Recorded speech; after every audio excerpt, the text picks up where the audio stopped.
Knon 89.3 FM in Dallas and Fort Worth, the voice of the people.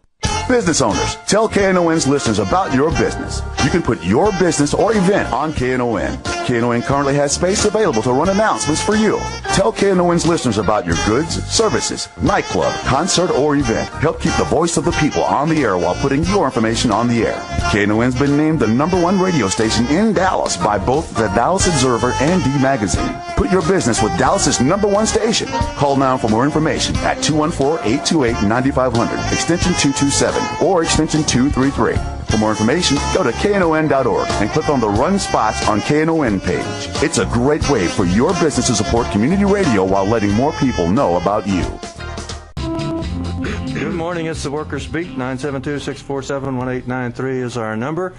I'm Gene Lantz. With us is the Bonnie and Gene Show. We tried to get somebody named Clyde, but we couldn't find it. Couldn't find one, so we got Gene. Well, I am from Oak Cliff, and Clyde was from Oak Cliff. That's true. Clyde Barrow is buried over there in Oak Cliff. Yes, he okay, is. and this is Bonnie Mathias. Bonnie Mathias. Good morning. And there are several things going on that we want you to be aware of, because more than anything else, we want to see you out with us on the picket line or at these progressive events. The Pan-African Connection at 828 4th Avenue in Dallas, Texas, will be celebrating Women's History Month today, Saturday, March the 1st at 3 p.m. The theme of their meeting is African Women Taking the Baton of Pan-Africanism and Organizing for a United States of Africa Now. The special guest will be the daughter of Ghana's first president, Dr. Kwame Nkrumah. His daughter's name is the Honorable Sister Samia Nkrumah, and that will be at the Pan-African Connection today at 3 p.m. Now, also on Women's Day, or Women's Month, International Women's Day is actually March the 8th, and on that day at 1:30, there will be a celebration of International Women's Day with Becky Moeller. That's next Saturday. You know, I think Becky Moeller is my ideal of the most progressive, best woman leader in America today. What do you think? She's tough. She's great. You want to hear Becky Moeller if you possibly can, and she's coming up from Austin. She's the president of the Texas AFL-CIO, but she's really a lot more than that. She's vice president of the southern region of the AFL-CIO, but she's really a lot more than that. She's just a great female leader that we can all pay attention to. Mm-hmm. And that will be at 1:30 next Saturday at 1408 North Washington. Now, on the 15th of March, Move On is going to have a state meeting, and they're going to try to bring in progressives from all over the state. That will be held at United Auto Workers Local 276 in Grand Prairie, which is 2505 W.E. Roberts. Now, that street used to be called Shepherd, so some of your maps and Mapscos might still say Shepherd Street. 2505 W.E. Roberts, and that'll be pretty much all day, Saturday, March the 15th. Those are things that are coming up.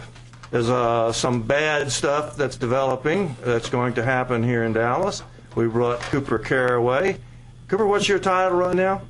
I'm the youth director for the Dallas AFL-CIO. Youth director for the Dallas AFL-CIO, so that means you're under 40. Yeah, just a little bit. Yeah. Can anybody join that? Yes, it's open to union and non-union members, students, everyone under 40 who has support for the labor movement can join. Okay. When you say the labor movement, you just mean unions? No. I mean, for example, the Fight for 15, fast food workers, Walmart workers, things like that. Anyone who's struggling for better working conditions is welcome to join. So any kind of worker? Yes. Anybody who works for a paycheck? Anybody who works for a paycheck, or students as well. Students are workers. Students are, fighting some of the same fights workers are. And they're under 40? Yes. Because I have another group for people over 40. Well, people over 40 are pretty well represented in this country. Okay, so the youth can join by getting in touch with you. How do they? Is there a meeting that they can come to or something? Yeah, we usually have meetings. The decision-making body is called the Young Workers Council, and that's made up of representatives from all the labor unions. And so when we set meetings, when we call for events, then we'll be sure to let you know. So the public can't come to that, or they can? The public can come to, the larger forum meetings and things like that, but as far as, the decision-making meetings, that's close to the public. The reason I called you, Cooper, and asked you to come in today is because of a guy named Alec. There's a guy named Alec that's been causing all kinds of mischief anti-worker mischief around the country. And I understand that Alec is going to have its convention in Dallas, July 30th, August 1st. This is of national consequence, brothers and sisters. Pay attention to this. Alec is the very head of the snake. If you've heard of bad legislation, of bad things happening in this state and in others, if you've heard of anti-worker things happening in Wisconsin or Florida or Texas or Oklahoma or just about anywhere in the nation, you can blame Alec. And the nature of Alec is a little bit harder to explain. Anybody want to take that on? Bonnie? Well, I think the first thing that we need to understand is what Alec is. It's the American Legislative Exchange Council. Doesn't that sound good? That sounds really like good, right? Yeah. Well, it's kind of like right to work.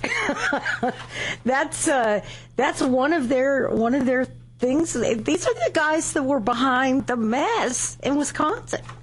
Yeah. They're behind Scott Walker. They're behind, what's that goofball down in Florida? What's his? I can't remember his name, but he was so many. He was the first to get voter ID, voter suppression law passed. Yep. In Indiana. These things come from Alec. Alec writes this legislation. It's an organization that writes legislation and brings together the state legislators or national legislators together with the big money, the big corporations, the Koch brothers, people that have a lot of money. See, just because you have a lot of money don't make you smart. No. We have to realize that right away. And just because you have a lot of money doesn't mean you're good in politics. So they hire Alec. Alec is the American Legislative Exchange Council. Alec writes their legislation for them, their anti-worker legislation, and then promotes it, brings the big money together with the legislators and tells them, look, we can get $50,000 for your campaign. All you have to do is carry legislation that would lower wages, or would take away somebody's insurance benefits or something like that. Or their right to vote, or their right to collective bargaining, or organizing. One of the laws that these guys are behind, that they've tried the last two legislative sessions here in Texas, is to make it illegal for companies to take your union dues out of your check. To end card checkoff. Right. Presently, according to the law, unions can get the company to deduct your dues from your paycheck, which makes it a lot easier for you and a lot easier for the union and basically easier for the company. Yep. But right now Alec is trying to get legislation passed in Texas that would end that, which would make it a lot harder to have a union. And they've been so successful with other legislation that they may very well pull that one off too. I don't think so. We have fought. We've even had Republicans in Austin against this particular bill. So of course there's a lot of them that would like that, but and that's why these elections on Tuesday are so important. We're electing people to represent us in Austin and Washington, on the benches as judges. This is important, folks. You don't understand how important it is for everybody to get out and vote in this primary on Tuesday. If you elect a bunch of anti-worker crooks, here's what they'll do. They'll show up at the Alec convention and with their hands out for the tens of thousands of dollars that they can get from these big corporate sponsors and figure out how to carry out the worst legislation possible. A good example was the Stand Your Ground law in Florida, under which Trayvon Martin got killed and his murderer walked free because they had passed this law called the Stand Your Ground law. That came from Alec, or so they say. And that's the same law that the guy used here recently, who shot the kids in Florida at the gas station. Their music was too loud. So if you have an opinion about Alec or about the fact that they're coming to Dallas, give us a call, 972-647-1893. Let us know what you think of Alec. Cooper Caraway, just from the point of view of youth, how do you feel about us doing a protest or something when Alec comes here? Look, I think that we need a broad range of resistance to conventions and when people like this come to Dallas. For two reasons. One, because I think that the people of Texas and the people of Dallas need to make it clear that organizations like Alec are not welcome here in our backyard. And for number two, I think this needs to be a national thing. You know, Alec is the last line of defense for the 1%. You know, when you think of, the 1% and their whole policies of income inequality and bigotry and white supremacy, then the people who are writing the laws to actually give them this power, that's Alec. Right, their money itself is not capable of writing laws and passing policy, but Alec is their broad-based coalition. Alec is their labor movement. Alec is the only thing that is standing between us and a more just society, and so we have to resist it at any chance we get. So we should pull everybody together. Do you think? I think unions understand the necessity of fighting against Alec. What about other groups? Protests against Alec have been popular here in Dallas anyway. We've had some already. But they were not very big. Right. Well, we had a couple hundred people downtown for the TPP, and it looks like we've effectively stopped that across the country. Yeah, we won on that one. We sure did. Obama back down big time. Yay, we won.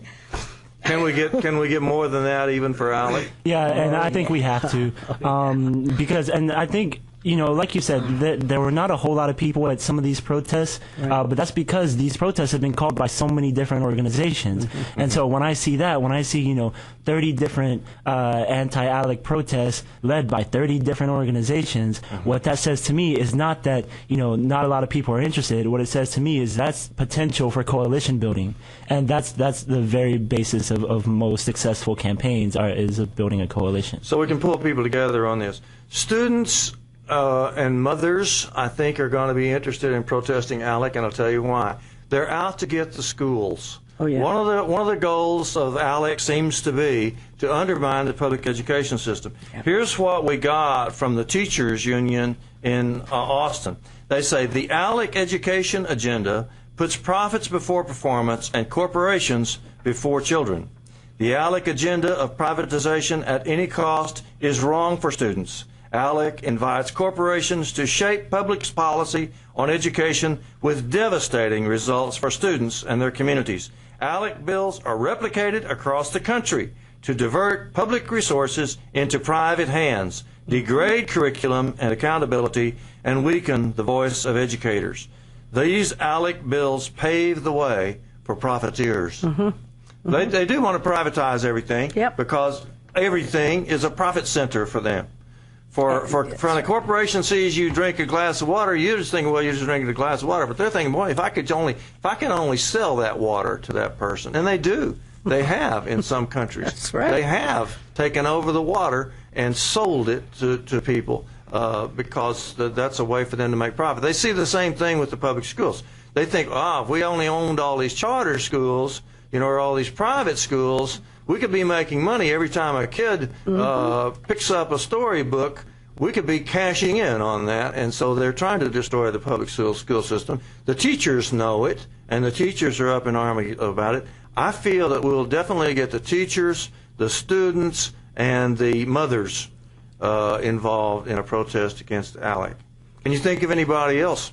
Call us at 972-647-1893. This station absolutely loves it when you call. Gene, I have a new magnet for my car I'm going to be putting on later today. If the 99% vote, the 1% doesn't matter. Pretty good point. Exactly.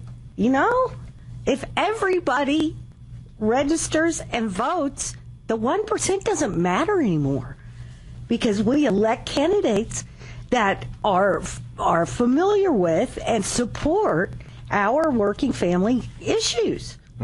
We have to do that or we are going to be doomed to be robots for the Koch brothers and for Alec. What kind of things are you doing, Bonnie, to try to get somebody to get off their tail and vote?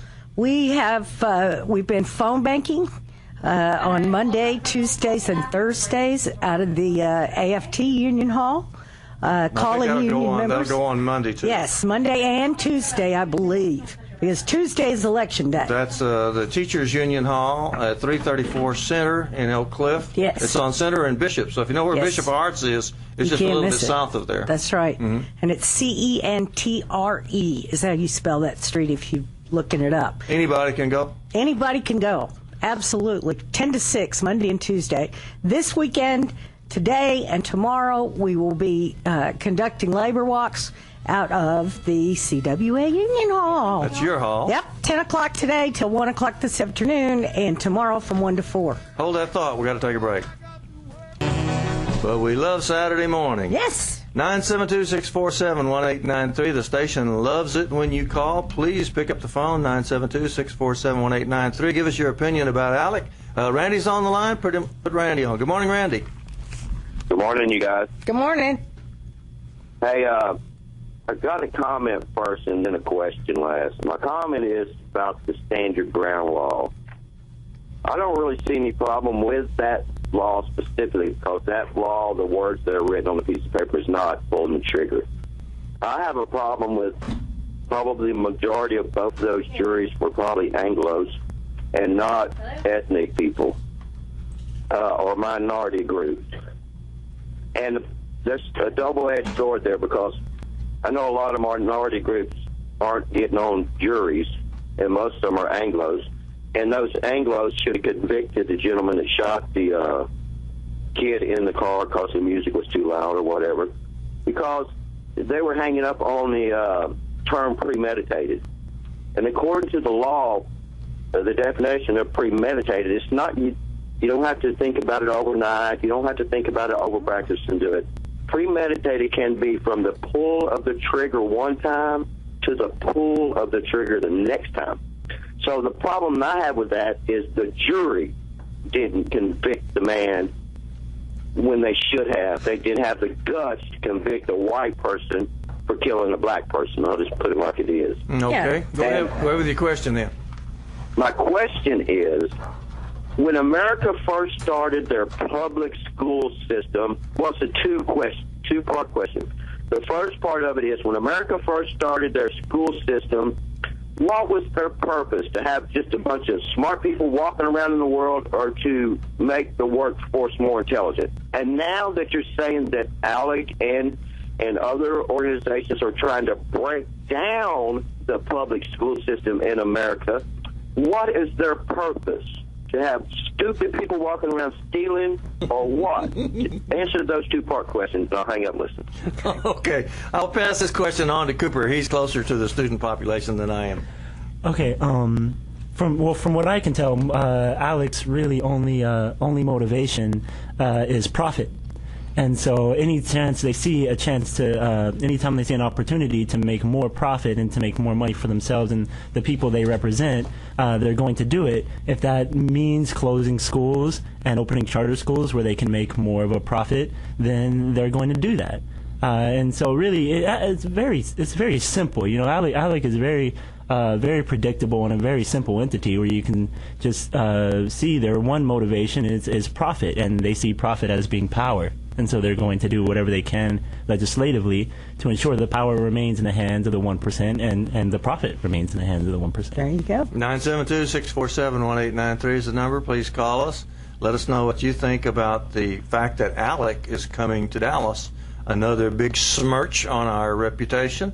I don't know if you saw my little column in the Sound Off yesterday in the Dallas Morning News. Oh, I can't wait to read it. It said they were talking about bringing the Republican convention here, and I hate to be sarcastic, but I am.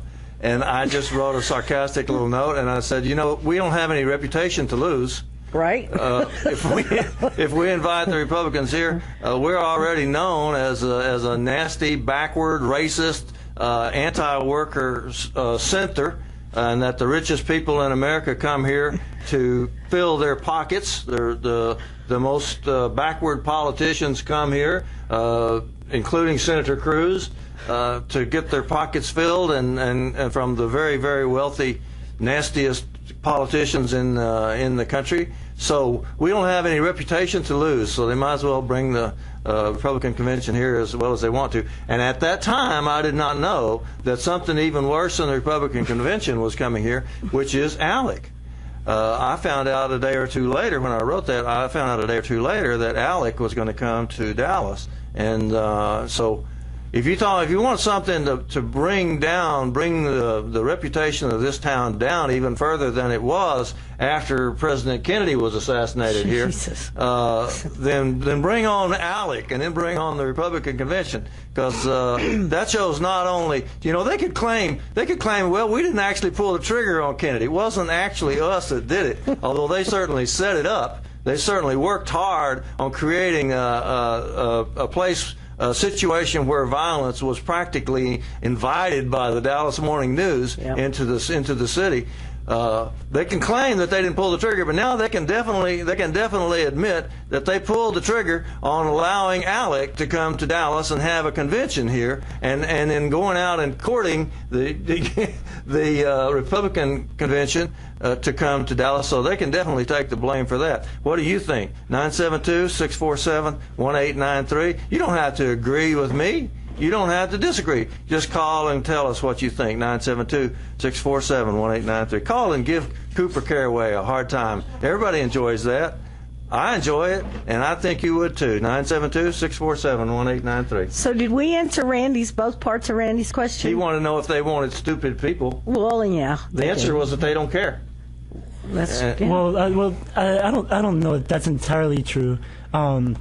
I do think they want less educated people, because less educated people are more likely to vote for the people that they represent. And they don't question stuff. That's true. That's right. They don't question it. Less educated people don't question things. They're definitely interested in suppressing the vote. Yeah. Voter suppression is going on in 10 states in America right now. Yeah. Joshua's on the line. Let's bring Joshua on. Good morning, Joshua. Thanks for calling KNON. Good morning, all. You want to weigh in on this Alec question? I would, especially in the area of education. I just had a look at the Alec website under their task forces, and one of those is education. And I saw one of the words there is they're talking about greater efficiency in education, right? Mm-hmm. And I think before we even get to the matter of privatization of education, there's what's happening to it on the way to privatization, which is increasing kind of accounting, making it more supposedly business-like. And I think what's happening through this process is teachers are finding it harder to actually teach. So part of Alec's... and students are finding it harder to actually learn.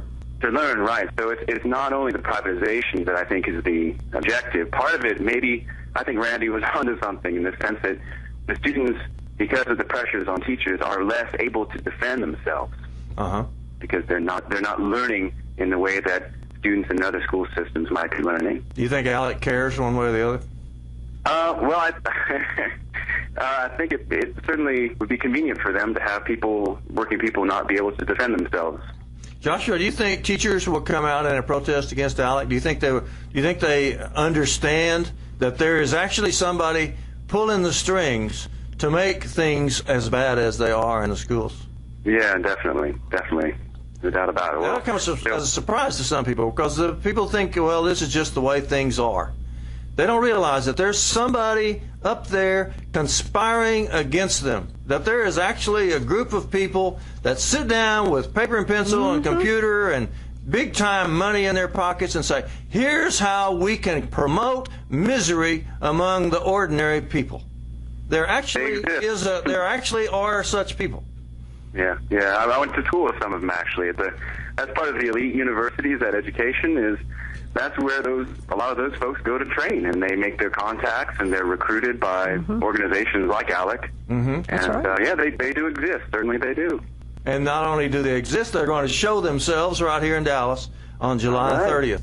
Well, let's be there to welcome them. That's what I'm thinking. The big question is: are we capable of doing anything about it? Is anybody going to come out? Are we going to see a turnout in a protest against Alec when they are here on July 30th? Well, I'm putting it on my calendar right now. Good for you. What do you think, Joshua? Yeah, I think so. I think Cooper's idea about building a big coalition around it, I think that's great. I'm looking forward to working with him and others on that. So. yeah, I'm glad to hear you promoting the resistance, and we'll be in touch soon. All right. Thanks very much for calling. Have a good morning, y'all. Thank you, dear. And you can call and weigh in. What's your opinion? 972-647-1893. In the name of Trayvon Martin, or in the name of the school children, or in the name of people who are trying to make a decent living in this country, will there be some kind of successful protest against Alec in July 30th through August the 2nd? It's going to be hot In Dallas. They're coming to Dallas because they figure they can get away with more here. Well, we should show them that they can. This was the home of the Klan. In the early 20s, the National Klan was located here in Dallas. This was the home of the John Birch Society. This was the home of General Walker. This is where they killed President Kennedy. And so Alec said, hey, this sounds like our kind of town, Let's go there. That's where the big money is anyway. And so they're planning to be here. The question is, are the rest of us going to stand up and do anything about it? And what kind of people might be interested in coming together? Because if you're against what the 1% is doing to the 99%, then you have to be against the people that are formulating all this, the people that are putting it together and making it into political policy. And that's Alec, more than anybody else. Wouldn't you say so, Cooper? I would. And I think Alec is one of these conventions that reach across all causes. Most people who have an interest in politics have sort of a pet issue, right? That's closest to their heart. Whether it's police brutality or voter suppression, or immigration, or education, or the drug laws, or anything like that. And so the only good thing about Alec is that it's one of the only forces in this country that I think can successfully unite the progressives, the progressive aisle. Right, I think Alec is something that can successfully really unite. It's something we can all get behind, no matter what you consider yourself. If you're not a conservative or a fascist, then there's no reason for you to support Alec. And so, it can really bring everyone together so we can have a critical mass of resistance at their convention. And another question too: will it make any difference? Yes. Suppose we have 100,000 people. Will it make any difference? Yes. In 1999, the World Trade Organization wasn't able to conduct its business in Seattle because of a critical mass of resistance of people on all over the left, with unions, environmentalists, Teamsters and Turtles together, right? And so all of that shut down their convention, and I think we can do the same here. So I don't know if we'll be able to shut down the convention, but I know the cockroaches don't like the light. That's right. So the more we generate information about who Alec is and what it does, the more unsuccessful they're going to be. As long as they were a secret organization, they were able to do quite a bit. It's only been in the last year and a half that people have begun to find out about Alec. We've got to make sure that everybody finds out about Alec and takes a stand against it. That's my opinion. You're exactly right. And once again, we're looking at if the 99% vote, the 1% don't matter. So, folks that say my vote doesn't count, that's not true. It is simply not true. Okay, you want to take this call? Line 1, a woman. Okay, thanks for calling. Is she still on line? Am I on now? Yes. Yeah, you're on. We hear you. Yeah. It's very interesting that you mentioned that the Klan had their headquarters here in the 20s. Because as a black woman, I have never encountered a lot of racism in my life because of how we lived, as I was growing up.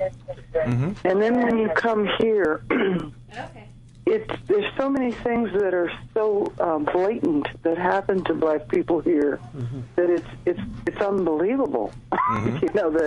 That we're in this day and time. And you came to Dallas from somewhere else? Yeah, but I don't want to get off point right now because I've got a couple things I want to say. One of the things I want to say is this. I want to say a lot of the poor people are having their information collected at the food bank.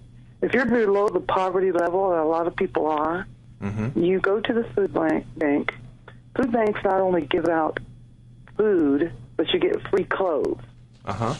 And when you fill out the paper, now where did you graduate from high school, have to do with you needing food. They collect so much personal data that it's unreal. I see. So I confronted the lady about it because she treats me so nasty, and I didn't know if it was a race problem with her, or she's just a nasty individual, or what her issue is. And just like you're talking about, a lot of the cover-up stuff that goes on, you're not supposed to ask questions. I'm not that. I'm literate, but I'm semi-literate, if you will, in some areas like going to vote. I go to vote every time because of my need to just be, for the people that died and the things that happened to people that got us to be able to vote, the black people to be able to vote. So I'll vote all the time. I feel like I just have to go vote. I got to go vote. I may not know who I'm voting for all the time, but I'm going to vote. Good for you. I didn't understand when I went there this last time about, you see these commercials on TV. I've got certain people I've got picked out. Well, I'm going to vote for him. I'm going to vote for her. And I'm going to vote for that person. You know how it goes, right? Right. You hear the radio ads, the TV ads. You go there. When you get there, they've got Democrat, Republican.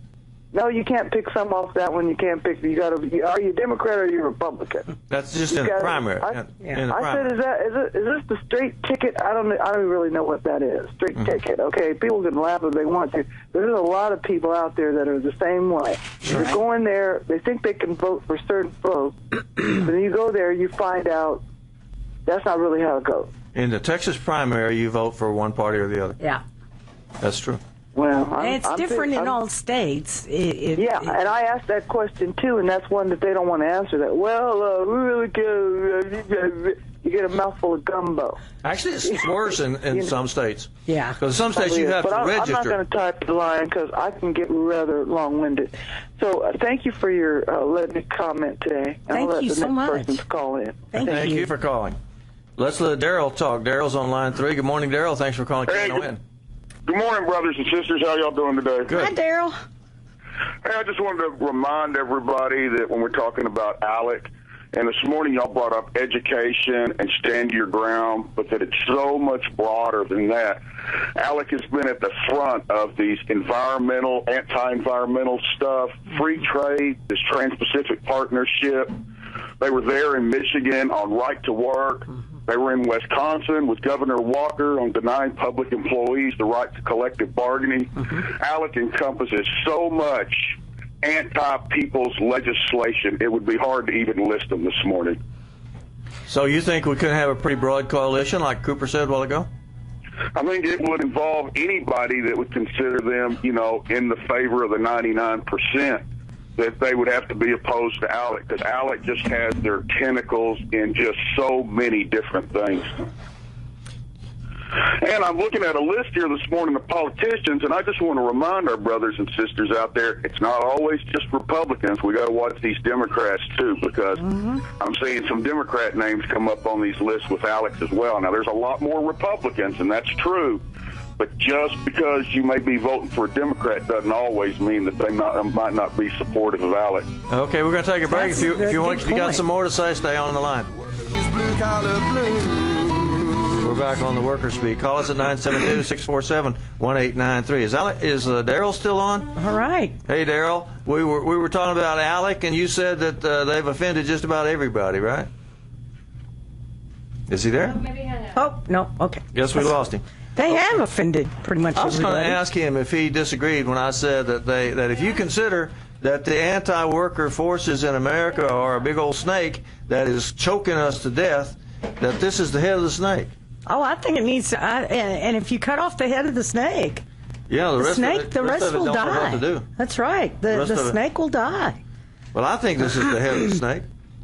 Sandra is on line 1. Bring Sandra on. Good morning. Thanks for calling. This is the head of the snake. Good morning. Good morning. Good morning. Hear a little background noise, but your voice is clear.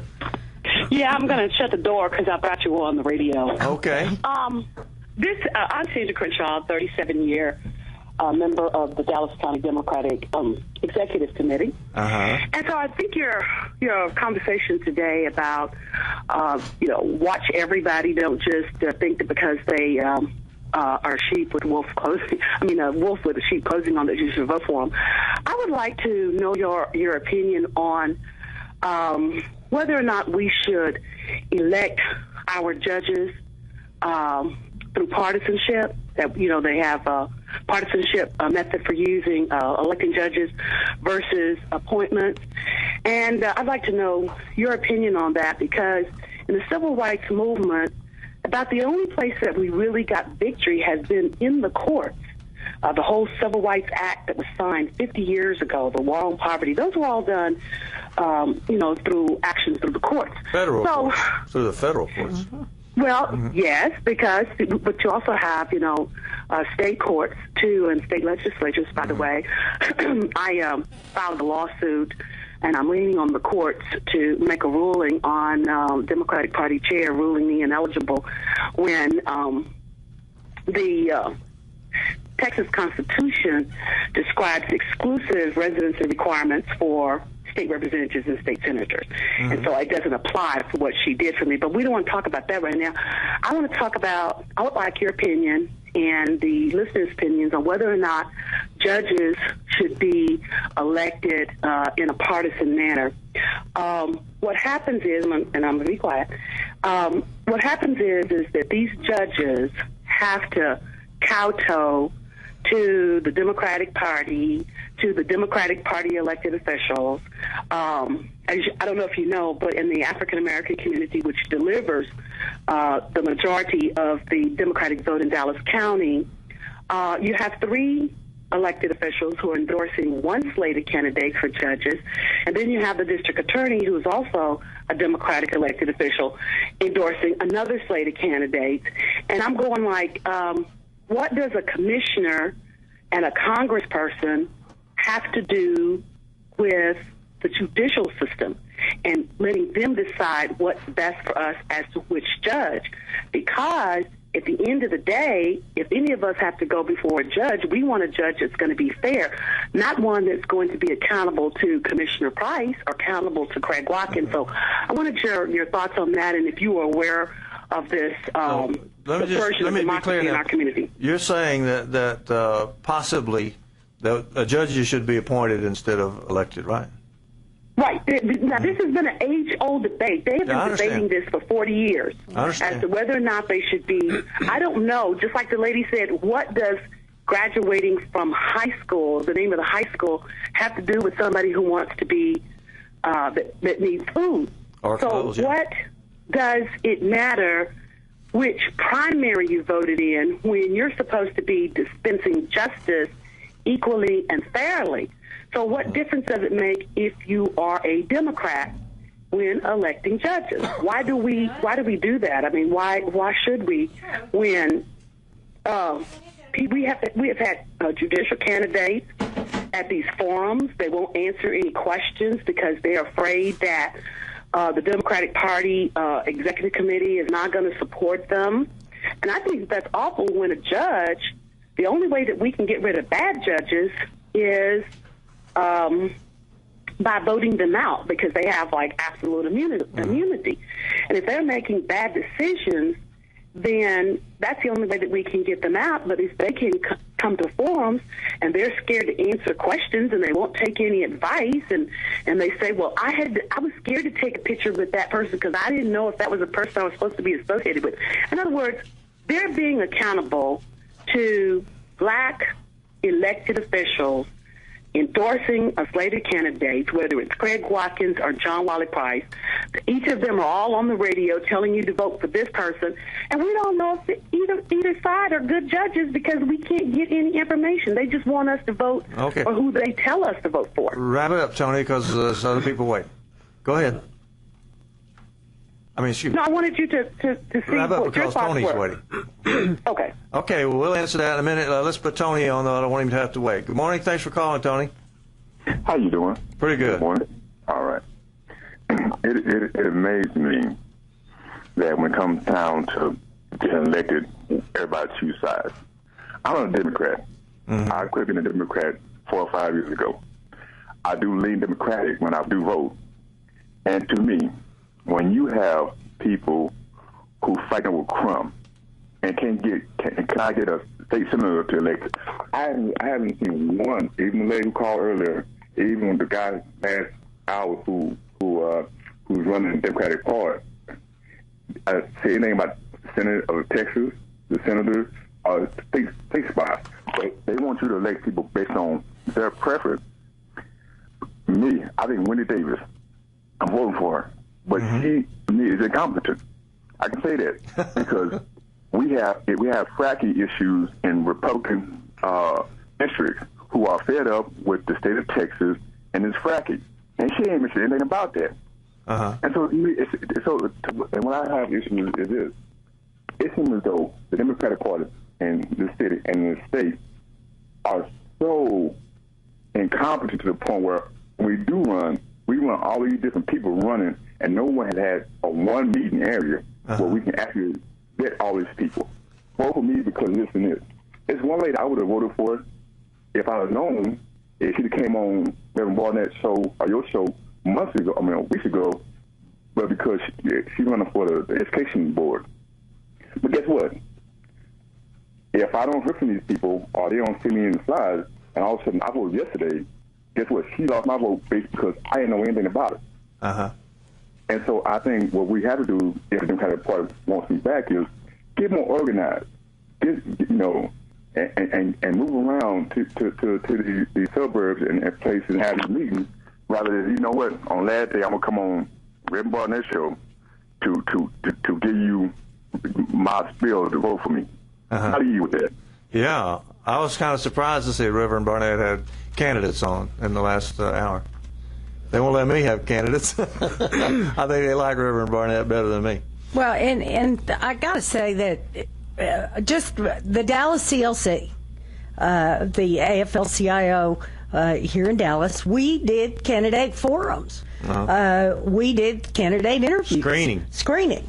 Heavy screening. And I'm talking, we had three, we were there for 2 nights. We had 3 panels.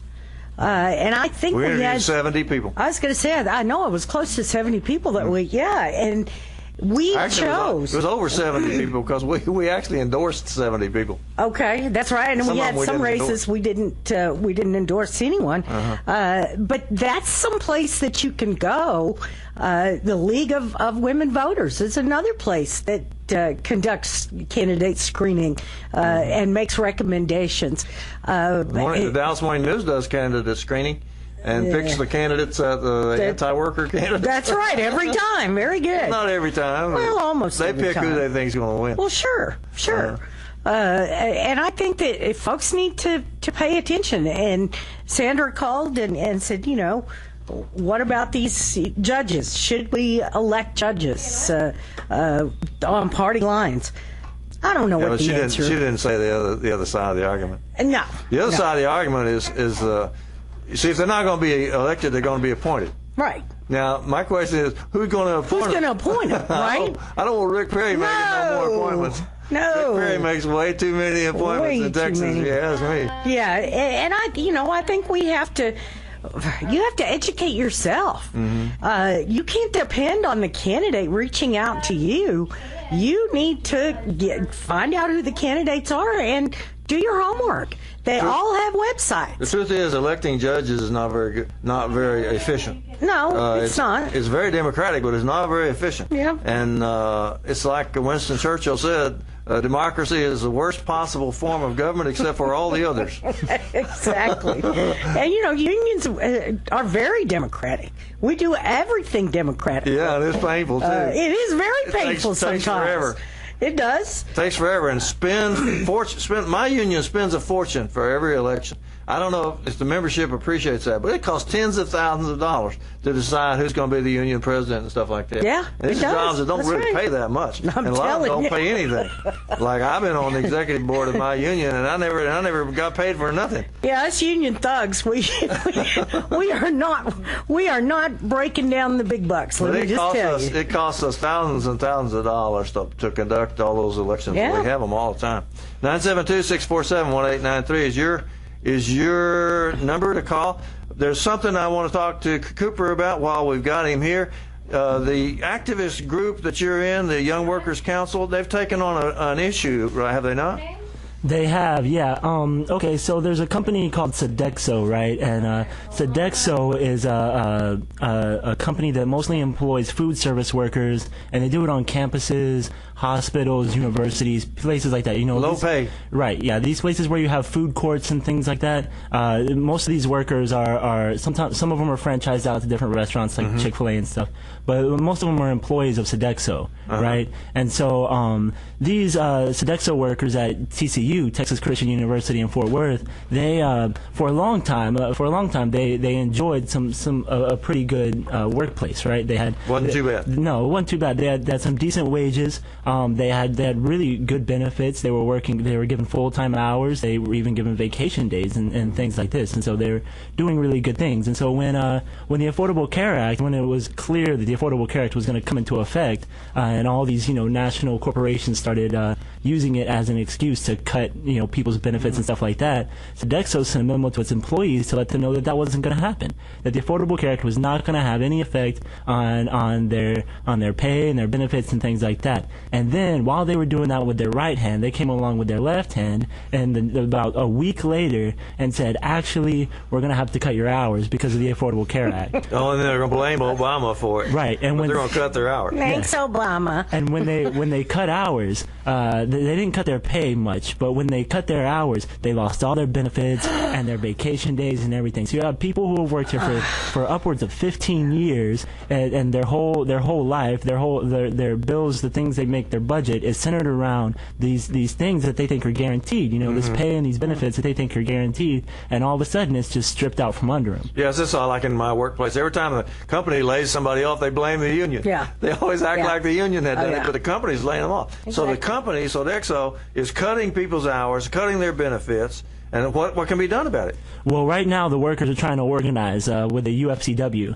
There's an election, United Food and Commercial Workers Union. There's an election set for late March. And the workers are going to vote to organize. But when this happens, these companies send in, they call us union thugs. But I think they're the thugs. I think union buster thug is much more apt description, because they send in these people to intimidate. Their only job is to intimidate workers into voting against their best interests. What can people do to help?